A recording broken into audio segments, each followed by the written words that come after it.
Vietnam meniru Sinteyong menghadapi kualifikasi Piala Dunia 2026. Informasi selanjutnya, Sinteyong pastikan timnas Indonesia full tim menghadapi Brunei Darussalam. Yang terakhir, terus bungkam kritik, kini Sinteyong dapat dukungan dari mantan pemain Swansea City. Simak selengkapnya di sini bersama saya untuk Anda.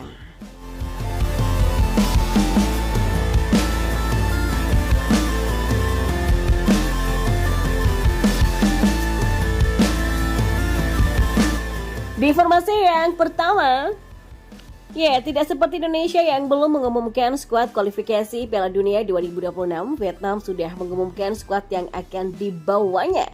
Hal ini terungkap dari apa yang diunggah dalam akun Twitter @theasianfootball. Philippe Troussier, sang pelatih, merilis 33 pemain yang akan dibawa menghadapi ajang tersebut. Sementara Sinteyong sendiri tampak masih tenang-tenang saja. Sang coach hanya mengumumkan bahwa pemusatan latihan akan dimulai pada tanggal 9 Oktober 2023. Dalam unggahan tersebut, pelatih timnas senior Vietnam ini terbilang melakukan langkah yang berani. Dari 33 pemain yang dirilis, terdapat 15 orang yang naik kelas. Mereka adalah para pemain dari level U23. Diakui atau tidak, langkah ini yang dilakukan Sinteyong terhadap Indonesia. Tidak seperti pelatih sebelumnya, pelatih dari negeri gingseng ini tidak silau dengan para pemain timnas senior yang langganan mengisi slot timnas.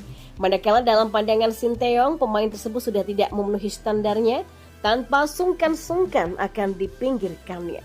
Langkah yang terbilang berani ini membuat sang pelatih kurang disukai oleh sebagian pemain senior, termasuk juga para pelatih lokal.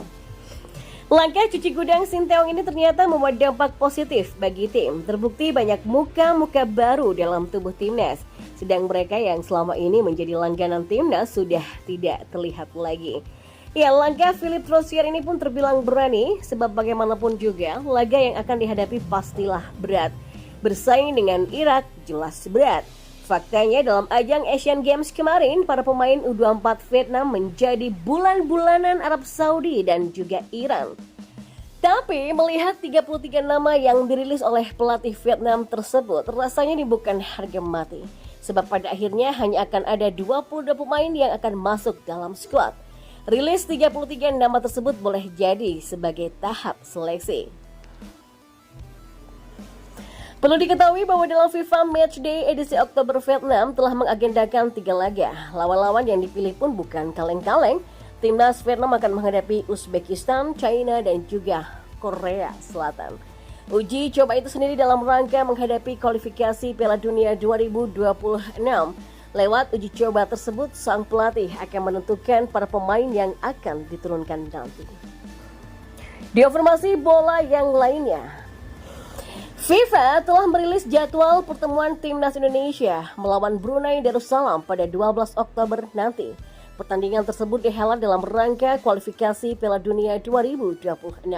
Kekhawatiran Brunei mendapatkan sanksi dari FIFA tidak terbukti. Menghadapi Brunei bagi timnas Indonesia sebenarnya bukan hal yang sulit. Dalam setiap pertemuan di semua level, Indonesia selalu berhasil memetik kemenangan. Maka tidak heran jika PSSI mengusung optimisme tinggi bisa melampaui halangan ini. Namun, ada satu sisi menarik yang disampaikan Sinteyong terkait laga ini. Pelatih dari negeri gingseng ini memastikan akan memanggil para pemain aboard. Mereka dipastikan akan mengisi pos-pos yang sudah disiapkan.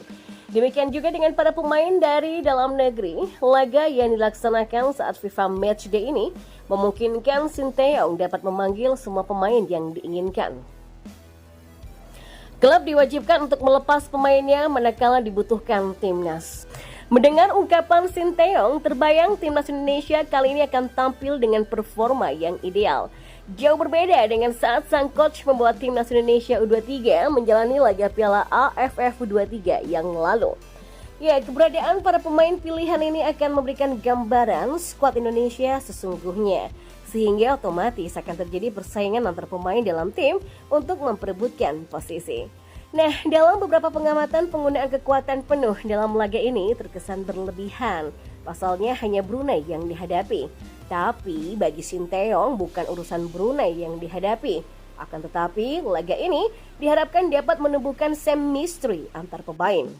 Hal ini menjadi sangat penting mengingat setelah menghadapi Brunei, timnas Indonesia akan menghadapi laga sesungguhnya. Berdasarkan drawing yang dirilis oleh FIFA, Indonesia dipastikan bergabung dengan Irak, Vietnam, dan juga Filipina.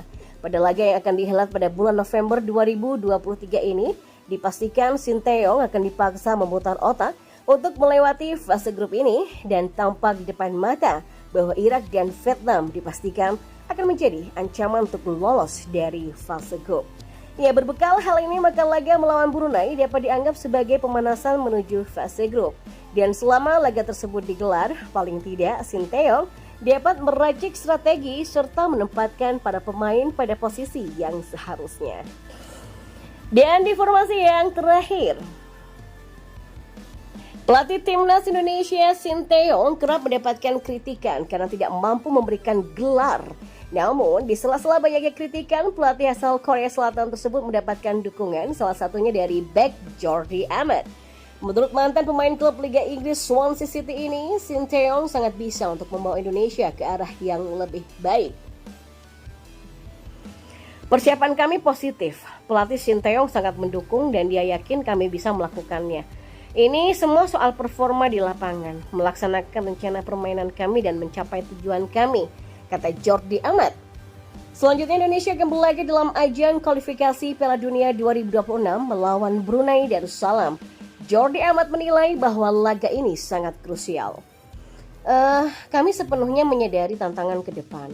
Kami sudah mengetahuinya sejak awal. Kami menghadapi satu persatu. Laga mendatang melawan Brunei, baik tandang ataupun kandang. Dan ini sangat krusial, kata Jordi Amat. Ya, lawan laga Brunei Darussalam akan berlangsung pada 12 dan 17 Oktober 2023.